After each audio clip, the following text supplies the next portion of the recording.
Greetings and salutations, everyone. My name is Kiorkof, and welcome to my YouTube channel. Today, we're going to be talking about the most underrated players going into the 2020 fantasy football season. In specific, we're going to be talking about two running backs: Raheem Mostert, running back of the San Francisco 49ers, and Mark Ingram, running back of the Baltimore Ravens. Two running backs who I believe are being wildly underrated going into our 2020 seasons, despite how successful they were in 2019. I could see arguments as to why people are undervaluing them, but at the rate of being able to potentially draft them between RB 20 and 25, that's an opportunity that I don't want to miss out on. There's so much possibility to get return on your investment with not too much draft capital going into our 2020 seasons. So I want to go ahead and break down some stacks, give you guys my opinion and why you potentially should be drafting these running backs, as they're so undervalued going into 2020. Now, before we begin today's video, let me remind all of you, Andrew Kiorkof's 2020 Fantasy Football Draft Guide is now available. Go ahead and check it out. Go down to the description of the video. You can find my Patreon there and or the website, which I'll be explaining everything in terms of what's going to be involved in it. Or you can go back to the channel, and there is a video talking about specifically everything that's involved there, the Discord, and all the different things that I'm doing in terms of creating content outside of the channel itself. But outside of that, make sure, for those of you who are new to the channel, subscribe. Make sure you click the bell notification button to stay up to date on my latest content. And let's go ahead and let's start talking about these incredible running backs who, in my opinion, are being wildly undervalued and underrated going into the 2020 fantasy football season. I mean, Raheem Mostert, besides the fact that he won the job pretty much in the last 5 weeks of the 2019 season, he was still a ridiculous player overall.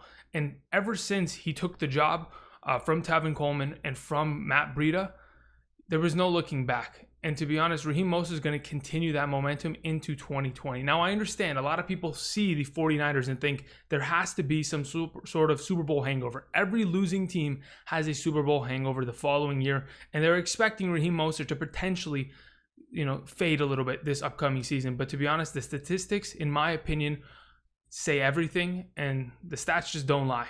Last season, he had 137 total rushing attempts for 772 rushing yards, 8 rushing touchdowns, 22 targets for 14 receptions, 180 receiving yards, 2 receiving touchdowns, which was surprising. And that all totaled to 158.2 fantasy points in a half-point PPR scoring format. Now, he finished as the number 24 running back amongst all RBs, but he only played 14 games, and he only played 34% of the offensive snaps throughout the entirety of the season. Pretty ridiculous, right? And to be honest, this is all in conjunction with the fact that this is the best rushing attack in the National Football League. Sure, Raheem Mostert didn't get anything going in the early half of the season. We did see him in 2018. Even in 2018, he was successful when given the opportunity. But opportunity is everything in National Football League and in fantasy football. And boy, did Raheem Mostert act upon that opportunity. Besides the fact that the 49ers were the second best team in terms of rushing yards, rushing attempts. They had the second most rushing attempts, and they had the most rushing touchdowns last season. I mean, they averaged 31 rushing attempts per game. They had a total of 23 rushing touchdowns last season, and they were only second to the Baltimore Ravens in majority of those stats, which we're not surprised about, and we'll talk about marking them in a little bit. But what did Raheem Mostert have to fight through? From weeks 1 through 12 of last season, he did miss a couple games with injury, but he still averaged 7.82 fantasy points per game while playing 24.8% of the snaps, as he finished as the number 45 running back. Amongst all RBs, he was nobody. He was not a reliable guy. He was not someone that you wanted to touch from weeks 1 through 12 of last season. But week 13 came along, and boy, did Raheem Mostert deliver on the opportunity that he was granted. His snap counts increased past 50%. He averaged a 59% snap count. He averaged 17.56 fantasy points per game from weeks 13 through 17. And he was the number 9 overall back and half PPR in that span from weeks 13 through 17. Not really a surprise behind the best offensive line, given the ample opportunity and having the raw talent that he does and ability. He acted upon his potential and he delivered. Now, in terms of the other running backs in the backfield, Tevin Coleman and Matt Breida's snap counts diminished, because if you're going to give Raheem Mostert the ball and he's going to deliver what he was doing, I mean, the guy averaged, if I'm not mistaken, let's go ahead and find the number. Yeah, he averaged 5.6 yards per carry last season. That's a guy that you want to feed the ball to. And even then, at times I thought to myself, they're not feeding him the ball enough. But going into 2020, we could find ourselves in a conversation where Raheem Mostert is going to be fed the ball even more and be more of an offensive threat for the San Francisco 49ers. In the games, he was given 10 plus rushing attempts last season. He averaged 16.61 fantasy points per game. In the red zone, he was given 14 rushing attempts, but we have to take into account he did not play for majority of the season. He had 14 rushing attempts, leading to 6 of his total 10 touchdowns last season. Again, he's going to get an increase at that number. And sure, there are other running backs in this backfield. You have to worry about Tevin Coleman. You have to worry about potentially Kyle Juszczyk stealing a touchdown, or maybe Jerick McKinnon, Jeff Wilson Jr. But in all honesty, the McKinnons, the Juszczyks, the Colemans, they're not going to really be threatening the amount of touchdowns that a Raheem Mostert is in line for. I understand Tevin Coleman had a couple games here and there, was popping off early in the season after he returned from his injury. But all in all, there's a reason why they started kind of veering away from Tevin Coleman at the back end of the season and into the playoffs, because Raheem Mostert was truly the best running back in that backfield. I mean, all in all, even this offseason, Raheem Mostert said, I want to be paid. Pay me or trade me. And that's why it says it on the screen below, because he was, if I'm not mistaken, on a special teams contract, because he was a special teams player prior to really winning this running back job. He wasn't supposed to be the starting running back of this team. Nobody anticipated it, but he acted upon the opportunity, and I really do think he can continue to be a powerhouse in the San Francisco 49er backfield. Now, in terms of the opportunity, the offensive line, that's another big thing. Besides having one of the better offensive lines in the National Football League, you lose Joe Staley, an incredible left tackle. You bring in Trent Williams to replace him. I think that's a perfect replacement, and if anything, it could be an improvement overall on top of it. Also, they did a little bit of a fat trimming in terms of their offensive line. They got rid of their left guard, who was giving up I think he'd given up the most pressures last season. He had given up the most pressures amongst all offensive linemen last season at the guard position, which was kind of ridiculous. So they're trimming the fat at the offensive line. They brought in a couple guys that are, in my opinion, better than what they had last year. You still have Kyle Juszczyk, like I mentioned before, one of the better fullbacks, one of the better blocking fullbacks. And you still have George Kittle, who is an offensive lineman on the field, but just wearing number 85, running people over. So you got one of the best running attacks. And there's a reason why Raheem Mostert was so successful. The stats I'm about to read you really do make a huge difference, because that offensive line and the scheme is built behind Kyle Shanahan's thought process of we got to run the ball to just destroy teams. And that's what they did. Last season, Raheem Mostert had 3.5 yards after contact per attempt, running through defenders and arm tackles, an easy thing to do. He had 14 rushes of 15 plus yards. He tied with the fourth most big rushing attempts amongst all running backs last season. Again, he barely played half the season. On top of it, he had 23 rushes of 10 plus rushing yards. Huge number there. He avoided 29 tackles on the ground during rushing attempts and 2 through the air on passing attempts. He had an average elusive rating in terms of what PFF graded him at. But overall, we don't need an elusive running back in this smash mouth offense when you're running the ball down defenders' throats as easy as they do.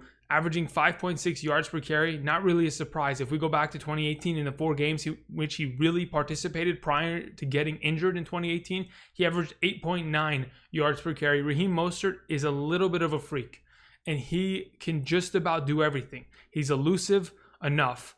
He has the breakaway potential we've seen. You can go back to the postseason. Look at what he did to the Green Bay Packers defense. Absolutely tore through them. And throughout the entire postseason, the 3 games they played, he averaged 6.34 yards per carry. And you think to yourself, okay, maybe it's from that huge game against Green Bay, but in the other 2 games, he still averaged 4.83 yards per rushing attempt in the playoffs against teams that know that they're going to run the ball and have to stop them, yet they couldn't. Raheem Mostert, still given a lot of red zone opportunity in the playoffs, had a total of 5 touchdowns. Again, Raheem Mostert is taking the job and he's running with it. And I truly do think that the fact that he's being drafted as like RB 24, 5, or 6, it's ridiculous. If I can wait and have Raheem Mostert sit as my RB 3, my 3rd running back on roster that I'm going to potentially put in my flex, I'm really waiting to the 5th or 6th round to potentially draft him, because that's when he's coming off the board. And if I can wait that long to have a guy that has this much upside, that can average potentially 15 points on good weeks, And sure, we're going to see weeks where he doesn't score a touchdown or he doesn't get a couple catches out of the backfield. And sure, he's going to hurt in PPR. But overall, with the entire offense that the 49ers are running, it is all built on the basis of we're going to basically give our RB1 the ball. You try to stop him, we bet you won't. And they can't. And that's why Raheem Mostert was just a monster late in the season. Undeniable. Overall, I'm excited about the potential of Raheem Mostert. Again, if they had brought in another running back, the fact that they traded away Matt Breida is exciting. The fact that Jerick McKinnon hasn't really popped off in terms of there's not really big news that Kyle Shanahan is excited to use him or that he's truly healthy. I mean, they restructured his contract. I understand that. They're going to make sure that they pay Raheem Mostert this year, keep him satisfied. But again, Raheem Mostert's going into his 8th season in the NFL now. This team's going to run the tires off of him, and I think there's a little bit of tread left, but I think it's time to, let a guy like this loose, give him upwards of 250 rushing attempts in an offense that wants to heavily run the ball, and potentially see Raheem Mostert as a very good upside running back as an RB2 that could deliver because of the touchdown potential going into 2020. Either way, let's go ahead and move on. Let's talk about the next running back that I'm super excited about in terms of being undervalued. We're going to talk about Mark Ingram. Now, he's not going to show up on screen behind me, but either way, just know that the name is up there. Mark Ingram, that's who we're talking about right now. Mark Ingram, going from the Saints to the Ravens. The question was last offseason, is there going to be an efficient enough offense in Baltimore for him to have success? Sure, he was posting his best numbers at the end of his tenure with the New Orleans Saints. I mean, the guy was averaging nearly 5 yards per carry. He was dominating while also splitting snaps with Alvin Kamara. Yet, there was a lot of, hesitation with Mark Ingram last season. And even I was like, guys, why is everyone ignoring Mark Ingram? The same thing is once again happening in 2020, where a lot of people are ignoring the potential of Mark Ingram. And now we know what he's capable of in this offense, and we know how great this offense is at running the ball. I mean, last season, in only 15 games played, Mark Ingram had 202 rushing attempts, 18 rushing yards. I mean, that's 5 yards per carry on average. He had 10 rushing touchdowns, 29 targets that pretty much led to 26 receptions, 247 receiving yards, 5 receiving touchdowns, and 229.5 fantasy points. Finished as the number 8 running back. If he had played in Week 17 against the Pittsburgh Steelers, he would have potentially, by his averages, finished with 244.8 fantasy points and finished as the number 7 running back ahead of Nick Chubb. Mark Ingram was incredible last season. Sure, touchdowns are going to make a difference, but why penalize him for that? Why penalize him for being a part of the best offense last season? I mean, the Baltimore Ravens rushing attack, in fact, was the greatest rushing season by any team in NFL history. They did not only lead the league by the most rushing yards and the most rushing attempts, and they were second in the most rushing touchdowns, but they dominated in those numbers. I mean, they had the most rushing yards by nearly 1,000. They had the most rushing attempts by nearly 1,000, and they were only 2 rushing touchdowns off from catching the 49ers. They had 21 rushing touchdowns. Overall, Mark Ingram sits in a very advantageous position. And yes, I understand they drafted J.K. Dobbins, but let's think about what surrounds a guy like Mark Ingram. You have Lamar Jackson that's potentially going to run the ball 100 times. You have Mark Ingram's going to potentially run the ball 200 times. And last season, we had Gus Edwards run the ball 133 times last season in garbage time, might I add. Because again, this offense was blowing defenses out. And if in fact that is going to be something that we see this year, then potentially Mark Ingram's carries aren't going to get any higher than 200. But if we end up seeing closer games, we could see more usage of Mark Ingram. And that's only going to help, in my opinion, on top of it, because he is a capable receiving back. Gus Edwards snaps, his rushing attempts, his 133 rushing attempts, that led to 711 rushing yards, which was like a 5.6 yard per carry average. That'll go to J.K. Dobbins. We don't got to worry about him. We got to think about, okay, if this team wants to run the ball as much as they do, there is going to be more and more opportunity for Mark Ingram as these games get closer, and you have to run the ball. And late in games, I mean, there was times that we didn't see Lamar Jackson and or Mark Ingram in the fourth quarter. They just weren't there because they were up 21 points, 21 skunking teams. So again, more opportunity to be had. Speaking of opportunity, red zone rushing attempts, that's something that Mark Ingram dominated in last season. Had 40 red zone rushing attempts that led to 10 of his rushing touchdowns, I mean, all of them coming in the red zone. No big runs, but again, he is a elusive and a running back that could definitely break away. We'll talk about that in a bit. But 15 of his rushing attempts were inside the 5-yard line, which is the third most amongst all running backs last season, and led to his 8 touchdowns. I mean, 8 of his 10 coming from inside the 5. This is a running back that is going to plunge up the middle and just score. He's going to jump over the pile. He's going to do whatever he has to do to score. I mean, even in the passing game, last season in the red zone had 6 red zone targets that led to his 4 out of his 5 receiving touchdowns. When you get down to the red zone as often as the Ravens did last year and as much opportunity as they had, sure, outside of Mark Andrews, they don't really have a number 1 receiving option. Marquise Brown's trying to kind of fill that void right now. We're hearing rumors about other guys coming into the organization, but old reliable, we got Mark Ingram out of the backfield that's going to definitely be able to produce, and he did that last year. Now, when we go into 2020, there's a couple changes that are going to have to be made. Obviously, the offensive line is a little bit of a difference, right? Marshall Yanda, the guy that, in my opinion, is going to be a Hall of Fame, offensive guard when, the years have passed. What is it, 5 years to get in? After those 5 years have passed, this is a guy that's definitely going to make the Hall of Fame. Marshall Yanda is one of the best offensive linemen. He played fantastic last season.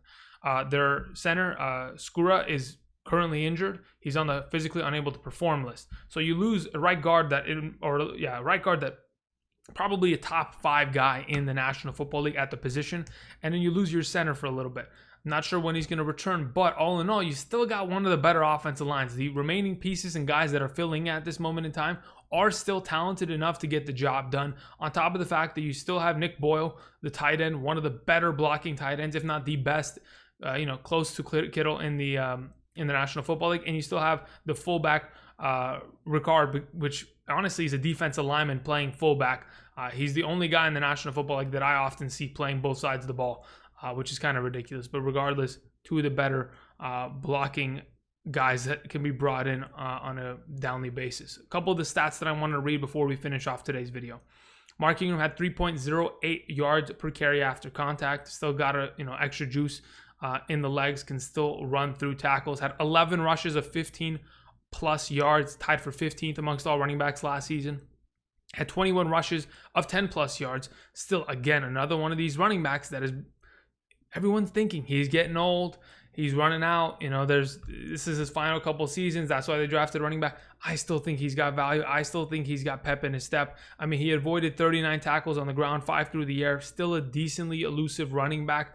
But again, with the holes that this defense are opening up, 5 yards per carry on average. I mean, he's pretty much driving an SUV through these holes and just making it look easy. The fact that you have Lamar Jackson in the backfield makes it so where defenders have to respect the option. If Lamar Jackson keeps, that's going to always hold a defensive end in that can't crash down the line of scrimmage and make a play on Mark Ingram. That opens up so much more for him in the potential cutback game. And I really do think Mark Ingram's going to be great this upcoming season. Again, he hasn't even really been slowing down. If anything, he's only gotten better. In the last 4 seasons, from 2016 to 2019, he's averaged 4.94 yards per carry on average, the most this past season, which, again, not a surprise.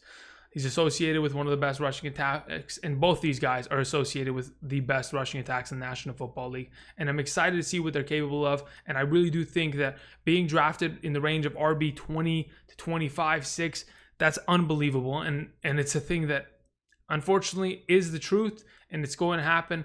But you got to big trust me on this one. I really do think these 2 players are being undervalued and can be huge payoffs in terms of your investment and the dividends that it pays at the end of the season.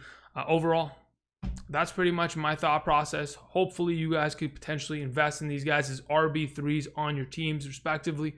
Let me know what you guys think. Of course, in a full PPR format, these guys are a little bit undervalued. In a standard, of course, their value launches, but when we sit in the middle and we look at it from a half PPR perspective, I still think they have tremendous value going into 2020. Let me know what you guys think. I really do appreciate you guys spending your time here today. Again, you could be watching anybody else's video, but you keep coming back, and I really do appreciate that. So thank you again. Click the like button if you like today's video. Also, we're trying to get to that 13,000 subscriber mark. So if you can, click that subscribe button if you're new to the channel. Tell a friend, be a friend. And that's pretty much it. Thank you, everybody, for watching. And until next time, I'll see you guys. Peace.